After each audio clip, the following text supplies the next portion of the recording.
Hello students, I welcome you all to this Well channel Well Psychology। इस video में जैसे कि आप लोग देख सकते हैं कि हम class 12 psychology chapter 2 self and personality जो चैप्टर है उसके जितने भी रिव्यू क्वेश्चंस हैं उनके सॉल्यूशन को डिस्कस करेंगे। और साथ के साथ अगर आपको ये पीडीएफ का एक्सेस चाहिए तो जाना पड़ेगा हमारा टेलीग्राम कम्युनिटी, जिसका लिंक डिस्क्रिप्शन में है। चैनल का नाम है बेलफ्ट कम्युनिटी। आपको डिस्क्रिप्शन में दिया हुआ लिंक से ज्वाइन करना है, वहाँ पे ये पीडीएफ मिल जाएगा। Okay, so let's move to our first question. पहला ही क्वेश्चन है और इसके पहले मैं आपको बता दूं कि ये जो पूरा चैप्टर है सेल्फ एंड पर्सनालिटी, मैंने प्रॉपर एनसीईआरटी बेस्ड नोट्स के थ्रू आपको कंप्लीट करवाया है। पूरा प्लेलिस्ट है चैनल में, ये भी वीडियो उसी प्लेलिस्ट में ऐड होगा। तो आप चाहे तो पहले चैप्टर को पढ़ के फिर अगर क्वेश्चन को प्रैक्टिस करेंगे तो आपके लिए आसान होगा। और वैसे तो मैं पूरा अच्छे से एक्सप्लेन करूँगी, सो डोंट वरी। अगर आप पहली बार भी बिना चैप्टर पढ़े भी क्वेश्चन को देख रहे हो सो चिंता की बात नहीं है, मैं अच्छे से समझाऊंगी। Okay, question number 1, what is self. Self क्या है? चैप्टर का नाम ही भाई सेल्फ है, तो सेल्फ क्या है। और इसके साथ साथ सेल्फ का दो नोशन होता है, यानी जो सेल्फ है उसका कॉन्सेप्ट इंडियन नोशन में एक होगा कि इंडियंस सेल्फ के बारे में कुछ और परसेप्शन रखते हैं, और साथ के साथ वेस्टर्न कुछ और परसेप्शन रखते हैं। तो उन दोनों नोशन के बारे में भी हमें बताना है और बताना है कि ये एक दूसरे से डिफर कैसे करते हैं। Okay, so question is what is self and how does the Indian notion of self differ from the western notion. Okay, so self क्या है भाई, पहले वो देख लेते हैं। सेल्फ यानी स्वयं। हिंदी में अगर हम सेल्फ को जानने की कोशिश करेंगे, समझने की कोशिश करेंगे तो क्या मतलब बैठता है? स्वयं। तो स्वयं क्या है कि किसी भी इंसान की जो टोटलिटी है, मतलब ओवरऑल वो इंसान कैसा है, उसके जो भी एक्सपीरियंस है, जो भी थॉट्स है, जो भी फीलिंग्स है, जो भी परसेप्शन है अबाउट वन सेल्फ, यानी उनके खुद के बारे में, खुद का जो भी परसेप्शन है, जो भी एक्सपीरियंस है, जो भी थॉट्स है, जो भी फीलिंग्स है, वही सब है उसका सेल्फ। यानी एक इंसान अपने बारे में जो सोचता है, अपने बारे में जो नज़रिया रखता है, जो परसेप्शन रखता है, वही उसका सेल्फ है उसके नज़र में।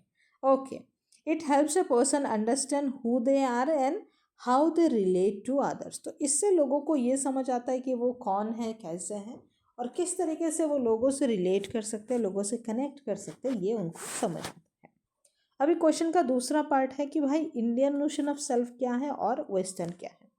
सो इंडिया में तो हमेशा से ही आपको पता है, इंडिया में जो कल्चर चलता है उसको हम कहते हैं कलेक्टिविस्टिक कल्चर। यानी यहाँ पे सब लोग एक साथ रहना पसंद करते हैं, हम साथ साथ है वाला कल्चर चलता है इंडिया में।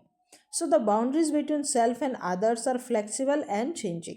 तो इंडिया में लोगों का जो खुद के बारे में परसेप्शन है और जो दूसरा क्या सोचता है, ये जो चीज़ है ना, ये जो एक बाउंड्री है, मानो वो अपना इंसान क्या सोचता है और दूसरा लोग उसके बारे में क्या सोचते हैं, इसके बीच में जो बाउंड्री है ये बहुत ही ज़्यादा फ्लेक्सिबल है और चेंज होता है। क्योंकि यहाँ पे लोग ज़्यादा बोलते रहते हैं कि ये ऐसे है, ये वैसा है, और मोस्टली पहले के टाइम पे ऐसा ही था कि ज़्यादातर लोग लोगों के बातें सुन के बदलते थे। आज भी ऐसा होता है, लेकिन चीज़ें धीरे धीरे कम होने लगी। आज लोग थोड़ा दूसरों के बातों को सुनने उनने का थोड़ा कम ध्यान देते हैं, बट स्टिल है, ये प्रैक्टिसेस है। तो इसीलिए जो बाउंड्रीज है किसी भी इंसान के बारे में, उसके अपने परसेप्शन और दूसरों के बारे में जो उसका परसेप्शन है उस वो बहुत ही फ्लेक्सिबल है और चेंजिंग है। और यहाँ पे जो भी इंडिविजुअल है वो क्लोजली कनेक्टेड रहता है फैमिली से, सोसाइटी से, नेचर से या एनवायरनमेंट से। और साथ के साथ ये इंटरडिपेंडेंस पे ज़्यादा ध्यान देता है कि हम दोनों एक दूसरे के ऊपर डिपेंडेंट हैं। लोग दूसरे के लिए होते हैं, मदद करने के लिए होते हैं, कोऑपरेशन और कलेक्टिव वेलफेयर, माने सबका भला हो, इस तरीके से सोचते हैं हम इंडिया वाले, कहते हैं हमको प्यार से इंडिया वाले। But on the other hand जो वेस्टर्न नेशन में क्या है कि जो भी इंसान का सेल्फ है और अदर्स में जो भी बाउंड्रीज है वो बहुत ही क्लियर है और बहुत ही सेपरेटेड है। यानी यहाँ पे लोग अपने में ज़्यादा इंडिविजुअलिस्टिक कल्चर चलता है, लोग अपना अपना देखते हैं, दूसरों से दूसरे क्या सोचते हैं उतना वो फर्क नहीं पड़ता, और जो बाउंड्रीज है वो बहुत ही क्लियर है। साथ के साथ वो लोग अपना जो इंडिपेंडेंस है और अपना जो पर्सनल आइडेंटिटी है इसके ऊपर ज़्यादा इंपॉर्टेंस देते हैं। और इसके साथ वो लोग इंडिविजुअलिटी, सेल्फ रिलायंस और पर्सनल अचीवमेंट पे ज़्यादा ध्यान देते हैं। जबकि इंडिया में क्या होता है, हम कलेक्टिव वेलफेयर को देखते हैं कि ऐसा कुछ करो बेटा जिससे सबका भला हो। But on the other hand western में क्या है कि वो लोग अपना पर्सनल अचीवमेंट का ध्यान देते हैं, दूसरों का उतना ध्यान नहीं देते हैं। Okay, question number 2, what is meant by delay of gratification and how is it important for adult development. तो एडल्टहुड में डेवलपमेंट के लिए ये चीज़ कैसे इंपॉर्टेंट है। So delay of gratification is like कि जैसे कि एग्जांपल के साथ बता दो कि मानो कोई नई मूवी आई है, आपको मानो कोई भी एक्टर पसंद है, कौन किसका नाम ले, एसर के ले लेते, बहुत ही मतलब कॉमन है, ज़्यादा लोगों को पसंद आता है, तो आपको मानो एसर के पसंद है, तो उनकी एक मूवी आई है, बट फ्राइडे को मूवी आती है, यूजुअली मूवी रिलीज़ होती है, तो आपको आपका सैटरडे को एग्ज़ाम है, तो आपने सोचा कि फ्राइडे को मैं ना ही जाऊँ, फर्स्ट शो में ना ही देखूँ, मैं पढ़ूँ अच्छे से, सैटरडे को एग्ज़ाम दे दूँ और अच्छा एग्ज़ाम जाएगा तो मैं संडे को जाके मूवी देख लूँगा। यानी वो ग्रेटिफिकेशन आपको मिलनी थी लेकिन आपने उसको थोड़ा डिले किया। और ये जब आप एक एडल्ट होते हो, तो एडल्ट लाइफ में जब आप ये चीज़ें करते हो ना, तो इससे आपकी सेल्फ कंट्रोल बहुत बढ़ती है और आप काम अच्छे से कर पाते हो। ओके, सो एकेडमिक्स में हम अगर इसको देखेंगे, so delay of gratification refers to ability to postpone immediate satisfaction of needs and desires in order to achieve long term goals and rewards. तो क्योंकि आपको लॉन्ग टर्म में कुछ अच्छा होना है, इसीलिए जो इमीडिएटली सेटिस्फेक्शन या फिर नीड्स आप में होती है उसको आप कंट्रोल कर पाते हो। अब इसके क्या इंपॉर्टेंस है। सो ये एक इंडिविजुअल को सेल्फ कंट्रोल और सेल्फ डिसिप्लिन सिखाता है। जो भी टेम्पटेशन है यानी जो भी लालच होता है इंसान के मन में, उसको रेजिस्ट करने में हेल्प करता है और साथ के साथ एक अच्छा समझदारी से डिसीजन लेने में मदद करता है। साथ के साथ ये जो चीज़ है, ये अगर इंसान में ये प्रैक्टिस आ जाती है तो वो एकेडमिक में अच्छा कर सकता है, प्रोफेशनल और पर्सनल लाइफ में भी उसको सक्सेस मिल सकता है, क्योंकि अब उसमें सेल्फ कंट्रोल है, सेल्फ डिसिप्लिन है। देन ये इमोशनल मेच्योरिटी को प्रमोट करता है, रिस्पॉन्सिबल बिहेवियर को प्रमोट करता है और साथ के साथ कोई भी इंडिविजुअल को जो भी लॉन्ग टर्म गोल्स है उनको अचीव करने में बहुत इफेक्टिवली हेल्प करता है। Okay, then question number 3, how do you define personality and what are the main approaches to the study of personality. तो वही पहले हमने सेल्फ देखा, अब सेल्फ तो हमने देख लिया कि एक इंसान के अपने बारे में जो भी मतलब पर्सपेक्टिव है अपने बारे में कि मैं कैसा हूँ, ऐसा हो वैसा हो, वो सब उसके सेल्फ आता है। लेकिन किसी भी इंसान में कौन से पैटर्न ऑफ बिहेवियर है, उसका बिहेवियर पैटर्न कैसा है, उसके थॉट प्रोसेस कैसा है, उसके इमोशन कैसे हैं, उसके कैरेक्टर्स क्या है, ये सब कुछ मिलके बनता है उसका पर्सनालिटी, जो कि यूनिक होता है और रिलेटिवली स्टेबल होता है। लोगों का जो पर्सनालिटी टाइप है वो स्टेबल रहता है, ज़्यादा नहीं बदलता है।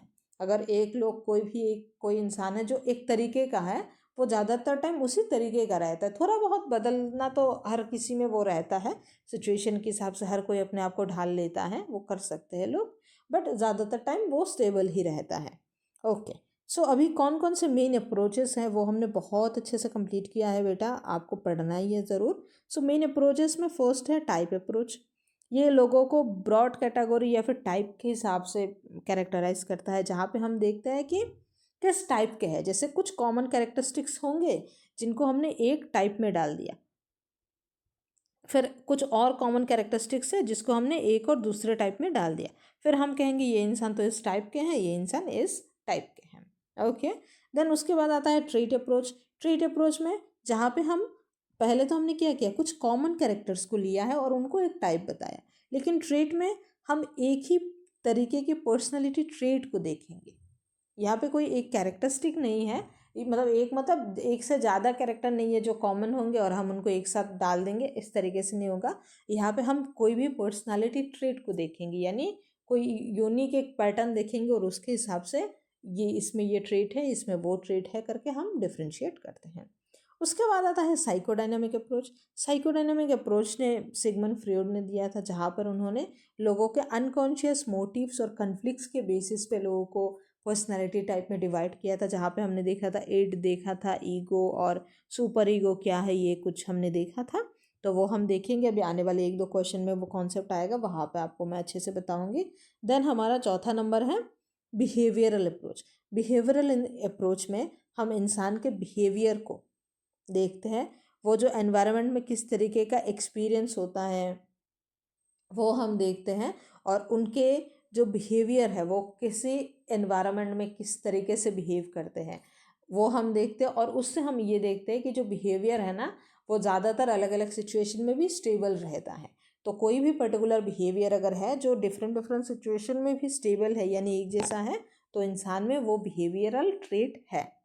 तो इससे बिहेवियर अप्रोच से होता है। फिर कल्चरल अप्रोच से, कल्चरल अप्रोच से जैसे कल्चर से लोगों के जो सोशल वैल्यूज़ होता है, लोग किसको सही मानते हैं, किस चीज़ को गलत मानते हैं, किन चीज़ों को वो लोग एनकरेज करते हैं, किन चीज़ों को वो लोग डिस्करेज कर सकते हैं, ये पता लगता है।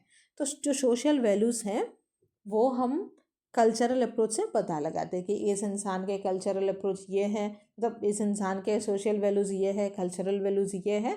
तो इस तरीके से हम कल्चरल अप्रोच के थ्रू पर्सनैलिटी को स्टडी कर सकते हैं। उसके बाद एक और लास्ट आता है जो कि हमारा है ह्यूमनिस्टिक अप्रोच। ह्यूमनिस्टिक अप्रोच में क्या होता है कि इंसान के अपनी जो सेल्फ डेवलपमेंट है और जो पर्सनल ग्रोथ है इसके हिसाब से इंसान की पर्सनैलिटी ढलता है। जैसे इसमें एक कॉन्सेप्ट आता है emphasis on free will and self actualisation. तो सेल्फ एक्चुअलाइजेशन का जो कॉन्सेप्ट है ना वो ये है कि इंसान या फिर हर इंसान में एक टेंडेंसी होता है कि वो अपने फुल पोटेंशियल तक जाए, जितना तक पॉसिबल है उसका पोटेंशियल वहाँ तक वो जाए। तो उसको अचीव करने के लिए, अपना फुल पोटेंशियल अचीव करने के लिए ना वो इंसान अपने आप को उसी तरीके से ढाल लेता है, अपना पर्सनैलिटी उसी तरीके से बना लेता है। तो यही बताता है हमारा humanistic approach. Okay, question number 4, ये ट्रेट अप्रोच क्या है भाई और ये टाइप अप्रोच से कैसे डिफरेंट है। तो अभी तो हमने देखा है टाइप अप्रोच और ट्रेट अप्रोच। तो ट्रेट अप्रोच क्या है, जहाँ पर हम कोई भी एक मेजर करते हैं स्टेबल पर्सनालिटी ट्रेट को, जिसको कि हम मेजर पर्सनालिटी कैरेक्टर को, और इसको हम आइडेंटिफाई करते हैं और मेजर करते हैं और उसी को हम ट्रेट कहते हैं। कोई भी मेजर या फिर कोई भी बहुत ही सॉलिड कोई पर्सनालिटी कैरेक्टरिस्टिक्स होता है तो उसको हम ट्रेट कहते हैं। तो उसको हम आइडेंटिफाई करते हैं और उसको हम मेजर करते हैं, और हम एज्यूम करते हैं that people differ from one another in the degree to which they possess a particular trait.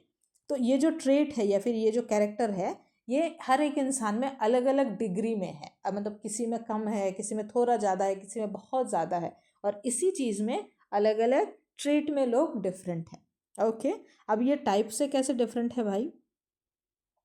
तो टाइप अप्रोच क्या है हमने देख लिया है।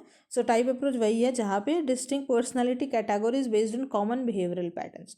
अब टाइप में क्या है भाई, एक टाइप के बहुत सारे कैरेक्टर्स को हमने एक साथ डाल दिया, एक टाइप के बहुत सारे बिहेवियर पैटर्न्स को हमने एक साथ डाल दिया और बोल दिया ये एक टाइप है। अब ये डिफरेंट कैसे हैं, तो मैं आपको बता दूं, जब भी आपको डिफरेंस वाला क्वेश्चन आए ना भाई, आपको इस तरीके से लिखना है, इधर आपको ट्रेट लिखना था और इधर आपको टाइप लिखना था। मैं क्योंकि ड्राइव में नोट्स बनाती हूँ तो मेरे लिए थोड़ा मुझे दिक्कत वाला काम लगता है टेबल वगैरह बना के इस तरीके से लिखो, तो इसलिए मैं ऐसे लिख लेती हूँ, जो कि आपको नहीं लिखना है, ये बस आपको पढ़ाने के लिए। ओके, सो टाइप में क्या है भाई, तो जो टाइप क्या करता है, सॉरी ट्रेट क्या करता है हमारा, ट्रेट अप्रोच जो हमारा है ये पर्सनैलिटी ट्रेट पे फोकस करता है, और टाइप क्या करता है पर्सनैलिटी कैटेगरीज पे मतलब फोकस करता है। कहते मतलब एक कैटेगरी होता है, एक टाइप की कैटेगरीज होती है और यहाँ पे एक ही पर्सनैलिटी ट्रेट होता है। देन ट्रेट में क्या होता है कि ये जो मेजर करता है ऑन ए कंटिन्यूअम, कि ये जो ट्रेट है ना ये कंटिन्यूअस होता है, किसी में कम होता है, किसी में ज़्यादा होता है, किसी में थोड़ा ज़्यादा, किसी में बहुत ज़्यादा, किसी में बहुत कम। मतलब ऐसा नहीं होता है कि मतलब नॉन एग्जिस्टिंग होता है किसी में, मतलब किसी में 10 होगा तो किसी में 20-12 होगा, किसी में फिर 50 हो सकता है, और किसी में 7 हो सकता है, किसी में 2 हो सकता है। पर टाइप में क्या होता है कि फिक्स्ड होती है कि इस तरीके के ट्रेट होंगे तो ये एक टाइप में आ जाएगा। तो जो टाइप अप्रोच है ना वो हो सकता है कि किसी में 0 भी हो सकता है और किसी में एकदम 100 भी हो सकता है, कि किसी कोई तो बिल्कुल इस टाइप का ही नहीं है, कोई तो बिल्कुल एकदम इस टाइप का है। समझ गए ना।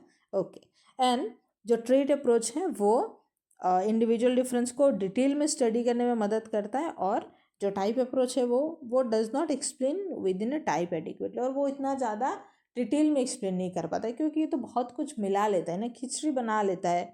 अभी मान लीजिए 5-6 मतलब ट्रेट को एक साथ ले लिए फिर एक टाइप बना दिए, तो इसमें इतना ज़्यादा डिटेल में हम नहीं कर पाएंगे। लेकिन यहाँ पे एक ही चीज़ है इसलिए एक चीज़ को हम बहुत डेप्थ में जाके पढ़ पाते हैं। Okay, question number 5, Sigmund Freud का जो पर्सनालिटी का स्ट्रक्चर है उसको डिफाइन करो। जैसे कि हम बात कर रहे थे एड ईगो सुपर ईगो, तो जो सिगमंड फ्रॉइड ने पर्सनालिटी का जो स्ट्रक्चर दिया उन्होंने इन्होंने कहा है कि जो हमारी पर्सनैलिटी है ना, उसके 3 तरीके के स्ट्रक्चर्स होते हैं। एक होता है इड, एक होता है ईगो और एक होता है सुपर ईगो। अब ये क्या है, इड, ईगो, सुपर ईगो, तो 3 अलग अलग टाइप नहीं कहेंगे, मतलब 3 अलग अलग लेयर आप कह सकते हैं कि पर्सनैलिटी के अलग अलग लेयर्स होती हैं। क्योंकि ये जो 3 टाइप है ना, इड, ईगो और सुपर ईगो, ये हो सकता है जीवन के किसी एक पर्टिकुलर फेज ऑफ टाइम में, पर्टिकुलर फेज में आप में कोई चीज़ ज़्यादा हो, कोई चीज़ कम हो, या फिर 2 चीज़ एक साथ एग्जिस्ट करें, ये हो सकता है, इसलिए इसको आप लेयर कह सकते हैं। ओके, तो मैं इसको हमेशा से इस तरीके से आपको समझाती हूँ कि एक मान लीजिए पापा, एक मान लीजिए बड़ा बेटा, और दूसरा मान लीजिए छोटा बेटा। तो जो आपका छोटा बेटा है वो आपका हो गया, मान लीजिए इड हो गया, इड। जो बड़ा बेटा है वो आपका हो गया ईगो, और जो पापा है वो हो गया हमारे सुपर ईगो,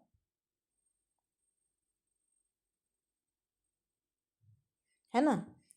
तो जो इड है ना, ये आपकी बेसिकली प्लेजर प्रिंसिपल पे काम करता है। मतलब जो छोटा वाला बेटा है उसको दुनियादारी की इतनी समझ नहीं होती है, उसको लगता है कि जो मुझे चाहिए वो मुझे चाहिए, वो कैसे भी मिल जाए। वो सिर्फ प्लेजर पे काम करता है कि मेरे को प्लेजर चाहिए, अभी मेरे को ये चीज़ चाहिए तो चाहिए, कितने पैसे का लगे, दिला पा रहे घर वाले नहीं दिला पा रहे, उतना वो सोचता नहीं है। वो बोलता है कि चाहिए तो चाहिए, मतलब उसको सिर्फ प्लेजर से मतलब है, बाद में क्या कॉन्सिक्वेंसेस होगा, क्या होगा, उतना नहीं सोचता है। ऑन द अदर हैंड पापा है, जो बहुत ही ज़्यादा समझदार है, बहुत ही सोच समझ के मोरल्स के साथ, एथिक्स के साथ चलते हैं। उनको लगता है नहीं नहीं चीज़ करनी चाहिए, ये इससे लोगों का ये खराब होगा, वो खराब होगा, दूसरों को चोट पहुंचेगी, वो बहुत ज़्यादा एथिक्स और मोरल्स पे चलते हैं। लेकिन बीच में होता है बड़ा बेटा, ये एक ऐसा मतलब स्थिति पे है जहाँ पे छोटा वाला की तरह प्लेजर पे भी नहीं चलता है, मतलब ऐसा भी ना समझ नहीं है कि जो चाहिए वो चाहिए, और पापा की तरह इतना भी अच्छा नहीं होता है कि हर चीज़ में हम लोगों का ही सोचे, अपना कुछ सोचे ही ना। तो ये जो ईगो है या फिर ये जो बड़ा वाला बेटा है ना, ये चलता है रियलिटी पे, जो सही है उस वो करना चाहिए, जिस तरीके से चीज़ें काम मतलब सही से हो, जो काम का चीज़ हो, जो रियल में पॉसिबल है, वो उस चीज़ को करता है। समझ गए ना। तो ये 3 लेयर्स है हमारे पर्सनैलिटी के अकॉर्डिंग टू सिगमंड फ्रॉइड। अब हम थोड़ा एकेडमिक्स की भाषा में देख लेते हैं। ओके, तो क्या था भाई, हाँ यही पे थे हम। सो जो इड है ना, वो इड बोलता है it is the primitive and instinctive part of the personality, मतलब ये इंस्टिंक्ट पे काम करता है, प्लेजर प्रिंसिपल पे काम करता है, डिज़ायर और नीड्स को सेटिस्फाई करने में लगा रहता है, और ये कम्प्लीटली अनकॉन्शियस होती है। जैसे मैंने बोला ना कि छोटे बेटे को दुनियादारी की समझ नहीं है, तो कम्प्लीटली अनकॉन्शियस होता है। Then there comes the super ego. Super ego जो है हमारे मोरल वैल्यूज़ और आइडियल्स पे काम करता है। ये पेरेंटल और सोशल इन्फ्लुएंस पे काम करता है कि पेरेंट्स क्या सोचेंगे, सोसाइटी क्या सोचेंगी। फिर बहुत डरता है कि लोगों के अपने बिहेवियर को जज होने से, और साथ के साथ जो सोसाइटी की तरफ ना इनका एक सोशली डिज़ायरेबल एक्शन करने का हमेशा रहता है कि मैं कैसे कर दूँ ये चीज़, पीपल लोगों को कैसे प्लीज़ कर दूँ, पीपल प्लीजिंग वाली चीज़ रहती है कि मैं ऐसा कुछ करूँ जिससे कि मैं सोशली डिज़ायरेबल बन जाऊँ, इस तरीके की चीज़ है। बट बीच में क्या आता है हमारा, बीच में हमारा आता है बड़ा बेटा, जो कि हमारा ईगो है, वो ईट को डेवलप कर देता है, मतलब ईट को डेवलप आउट करके बन जाता है, और ये रिलेटिव प्रिंसिपल पे चलता है। ये रियलिस्टिक काम करता है, सोसाइटी में एक्सेप्ट करने जैसा काम करता है, ऐसा भी कुछ नहीं करता है कि पूरा एक्सेप्ट ही ना करे कोई। और साथ में साथ ये ईड और जो सुपर ईगो है ना, इसको बैलेंस करके चलता है। समझ गए ना। ओके, मुझे लगता है ये इतना अच्छा एग्जाम्पल है ना, इससे तो कभी आप भूलोगे ही नहीं, और मुझे बहुत अच्छा लगेगा ये अगर आप नहीं भूलोगे, और अच्छे से अगर आपको याद रहेगा ज़िंदगी भर, क्योंकि यही चीज़ें मैटर करती है भाई, कि आपने मैंने पढ़ाया आपको याद हुआ, वही बात इम्पॉर्टेंट है। बाकी तो चीज़ें आते जाते रहेंगी, आपको भी बहुत टीचर मिलेंगे, और आपको, आप में से बहुत लोग शायद मुझे नहीं जानते होंगे, क्योंकि मतलब मैं नहीं जानते होंगे, मैं भी आप लोगों को फेस नहीं देखती हूँ, नहीं जानती हूँ, चेहरा शायद नहीं जानती हूँ, इसलिए मैं हमेशा कहती हूँ कि कोई भी बच्चा अगर है जो सोशल मीडिया के थ्रू कनेक्ट होना चाहता है, तो वो हो सकता है मेरा इंस्टाग्राम, मतलब ये है मेरा प्रियशी, प्रियशी सूत्रधार मेरा नाम है, बंगाली हूँ मैं। तो आप लोग चाहो तो कनेक्ट कर सकते हो, बट वही है कि आपको अगर मैं पढ़ाऊँ और आपको अगर चीज़ें याद रहे, तो वही मेरे लिए बहुत है। ओके, सो क्वेश्चन नंबर 6 हमसे क्या पूछना चाह रहा है भाई, how would Horney's explanation of depression different from Alfred Adler. तो डिप्रेशन के बारे में जब हमने पढ़ा था तो कैरन हॉर्ने एक इंसान थे और दूसरे थे एडलर सॉरी एल्फ्रेड एडलर। तो दोनों ने अलग अलग अपना जो राय है, अपना जो ओपिनियन है वो रखा था डिप्रेशन के बारे में। अब उनमें डिफरेंस क्या है तो हम देखते हैं। फिर वही बात कि जब भी डिफरेंस आए बॉक्स बना के इधर थोड़ा लिखना है। ओके, सो कैरन हॉर्न ने बिलीव दैट जो डिप्रेशन है वो किससे ऑकर होता है, वो हमारा जो गैप होता है ना, जो रियल सेल्फ और आइडियल सेल्फ में, उस गैप से आता है कि हम करना कुछ चाहते हैं, मन में कुछ और सोचते हैं, करते कुछ और है, यानी जो हमारा रियलिटी है और जो हम आइडियलाइज करते हैं कि हम ऐसे होंगे वैसे होंगे, वो जो गैप आता है ना, उससे ही दिल टूटता है और उससे डिप्रेशन होता है। Individual develop unrealistic expectations about themselves, क्योंकि हम आइडियलाइज करते हैं तो हमें अनरियलिस्टिक एक्सपेक्टेशंस होता है।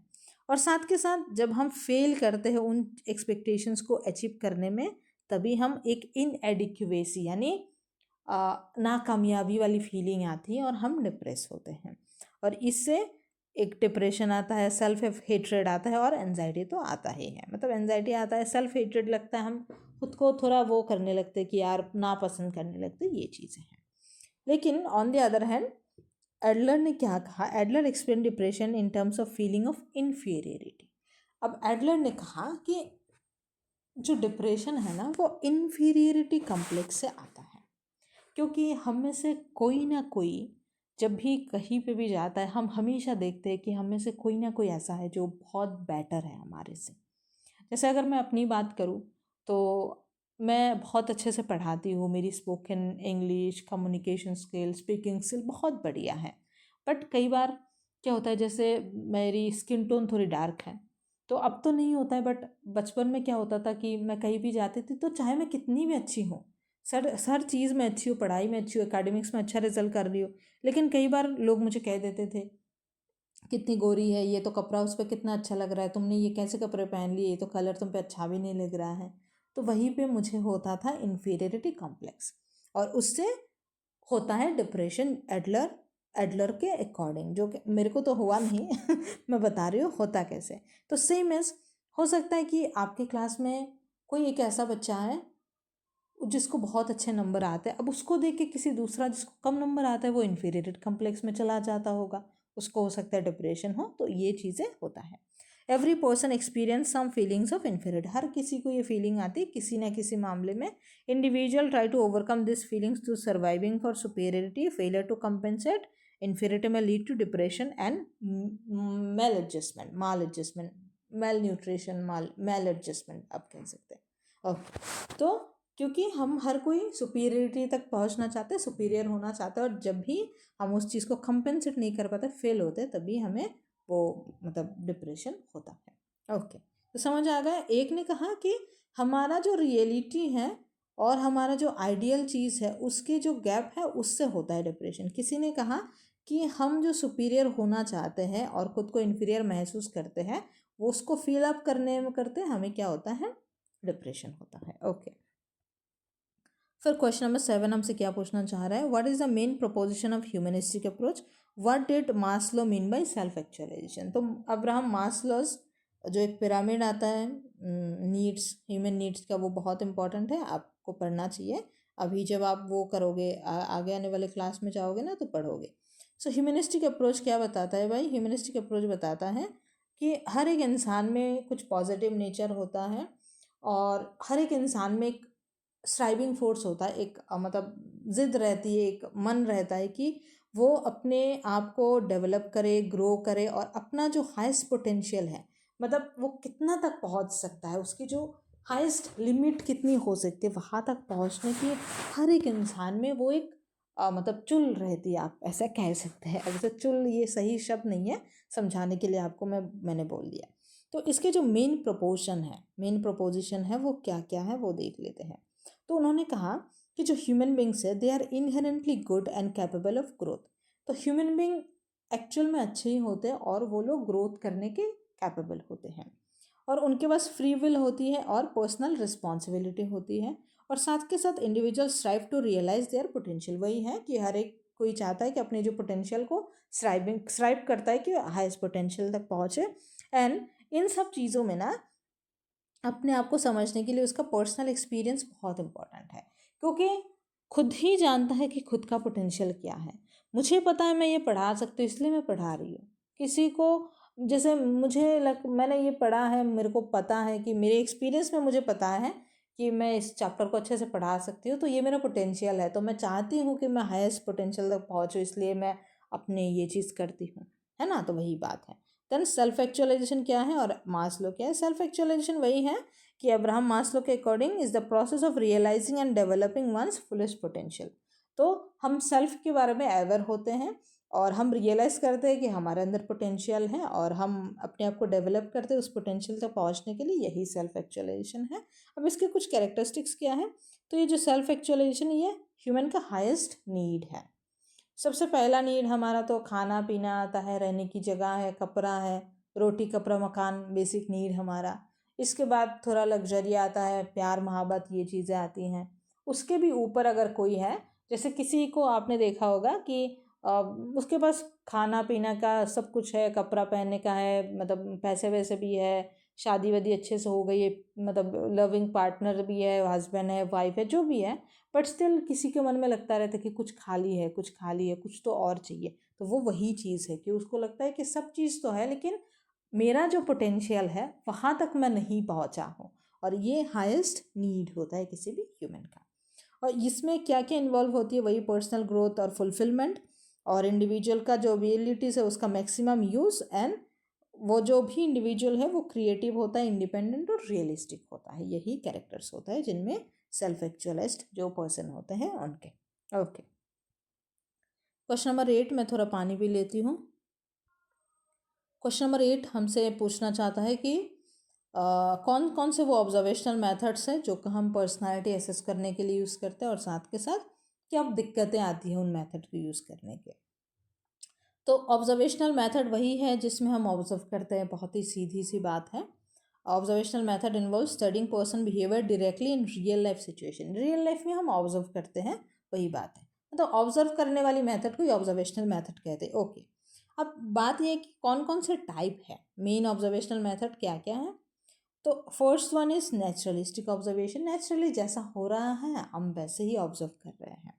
रियल लाइफ सेटिंग में होता है, हम कोई कंट्रोल नहीं करते, कोई मैनिपुलेशन नहीं करते हैं, और ये हो सकता है घर पे कर रहे हैं, स्कूल में, हॉस्पिटल में हम कर सकते हैं। नेचुरली जो चीज़ हो रहा है हम बस उसी को देख रहे हैं। ओके, उसके बाद दूसरा एक और हो सकता है कंट्रोल, कि अब हम ऑब्जर्व तो कर रहे हैं लेकिन ये कंट्रोल सिचुएशन में हो सकता है। लेबोरेटरी में हम कंट्रोल कर रहे हैं, किसी भी एक पर्टिकुलर जो वेरिएबल है उसको हमने कंट्रोल किया और उसका इन्फ्लुएंस हम देख रहे हैं बिहेवियर के ऊपर। ये लैब जो एक्सपेरिमेंट है उसमें कॉमनली देखा जाता है। इसके बाद आता है नॉन पार्टिसिपेंट। नॉन पार्टिसिपेंट का मतलब है कि हम पार्टिसिपेट नहीं कर रहे, हम ऑब्जर्व कर रहे हैं, दूर से कर रहे हैं। Like watch as the person और the event from a distance. हम पार्टिसिपेट नहीं कर रहे हैं, does not become the part of the group. और साथ के साथ ये जैसे sitting in a corner of classroom and observing without participating. जैसे कई बार क्लास में प्रिंसिपल आके बैठ जाते हैं, वो पार्टिसिपेट नहीं करते हैं, बस क्या करते हैं, चुपचाप बैठ के देखने लगते हैं टीचर कैसे पढ़ा रहे हैं। दूसरा है पार्टिसिपेंट ऑब्जर्वेशन। यहाँ पे हम पार्टिसिपेट कर रहे हैं, हम ग्रुप का एक पार्ट बन गए और फिर ऑब्जर्व कर रहे हैं। यहाँ पे पहली बात तो एक चीज़ इंपॉर्टेंट है, जो पार्टिसिपेंट ऑब्जर्वेशन है ना भाई, इस पे हमें रेपो बिल्ड करना होता है। मतलब हमको उनके साथ एक दोस्ती करनी होती है, एक तालमेल बनाना होता है, ताकि वो हमें एज ए ग्रुप का पार्ट एक्सेप्ट करें। ओके, तो ये ना इसमें डिग्री ऑफ जो इन्वॉल्वमेंट है वो डिपेंड करता है स्टडी का पर्पस क्या है। मतलब कितना ज़्यादा ज़रूरी है किसी का पार्टिसिपेंट स्टडी के लिए, उतना ही वो पार्टिसिपेट करेगा, ज़्यादा देर तक नहीं। जैसे मानो कोई काम है, वो मानो 8 घंटा हो रहा है, लेकिन हमें जो रिजल्ट चाहिए उसके लिए हमें 1 घंटा अगर हमने पार्टिसिपेट किया, पार्ट ऑफ ग्रुप रहा, ऑब्जर्व कर लिया, डेटा कलेक्ट कर लिया, तो हमारा हो जाएगा।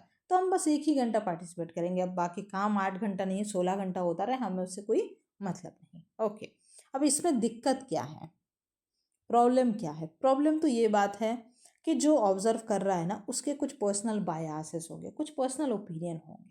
अब वो जो देख रहा है उसको अपने ओपिनियन के हिसाब से जज करेगा।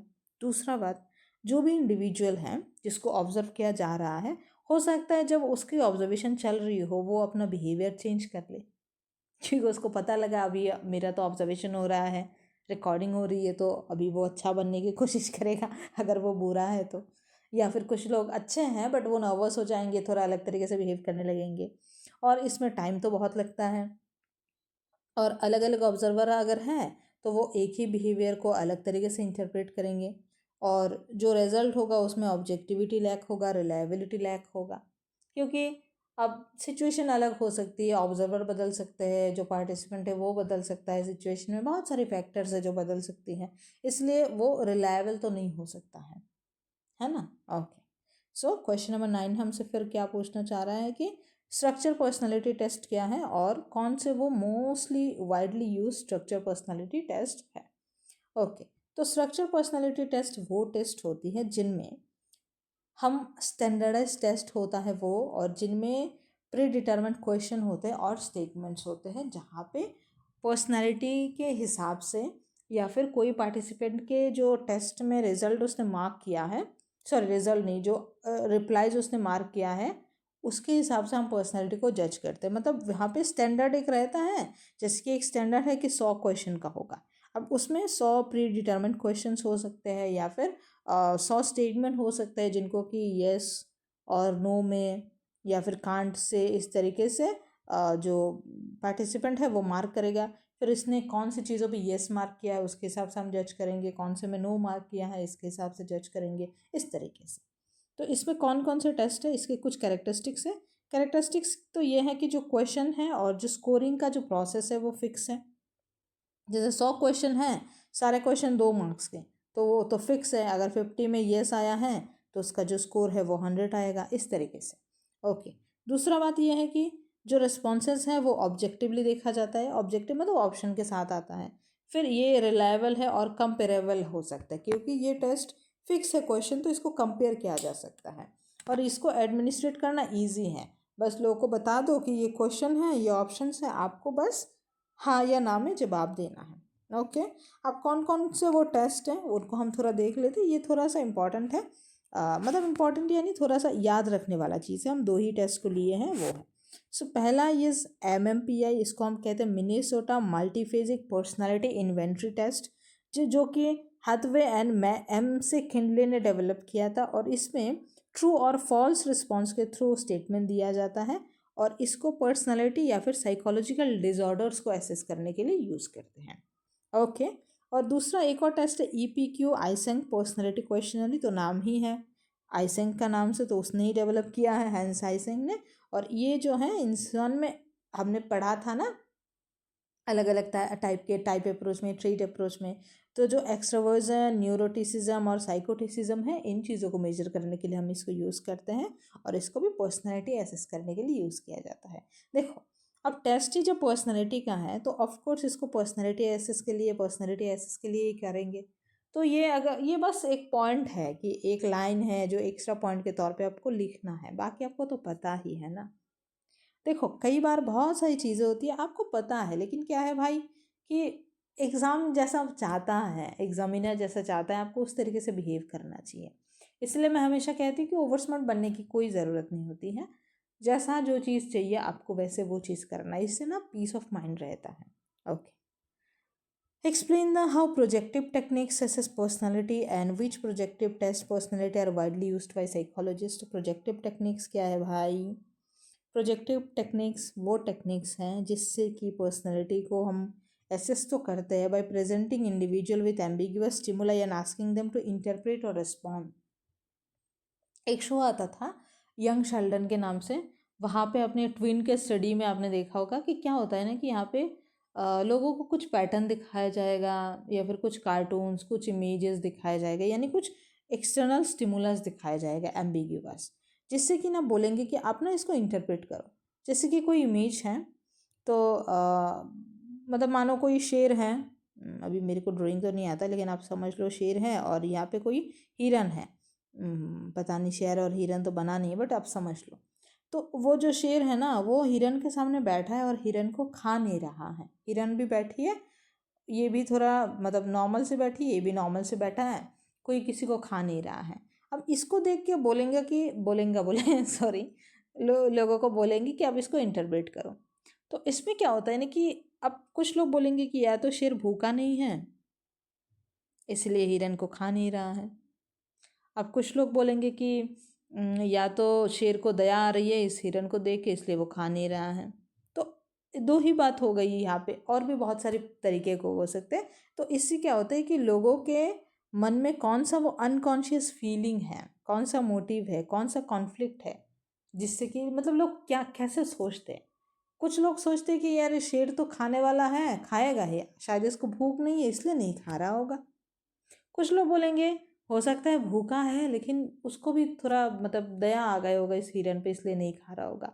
तो दो लोग दो तरीके से सोचते हैं, तो इससे आपके लोगों को फीलिंग्स, मोटिव्स और जो कॉन्फ्लिक्ट्स है वो पता लगेगा, और इससे इनके जो पर्सनैलिटी के हिडन एस्पेक्ट है वो रिवील होगा, और इससे आपको लोगों के इमोशन और इंटरनल डायनामिक्स को समझने में मदद होगा, और ये क्लिनिकल असेसमेंट में बहुत यूज़फुल होता है। ओके, अब जो कौन कौन से टेस्ट है जो हम बहुत वाइडली यूज़ करते हैं वो है कि पहला तो है RIT, Rorschach ink blot test.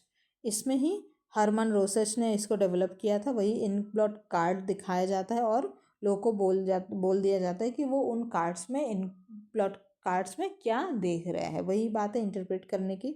फिर एक और है TAT, थीमेटिक अपरसेप्शन टेस्ट। इसमें वही मॉर्गन और मुर्रे ने डेवलप किया।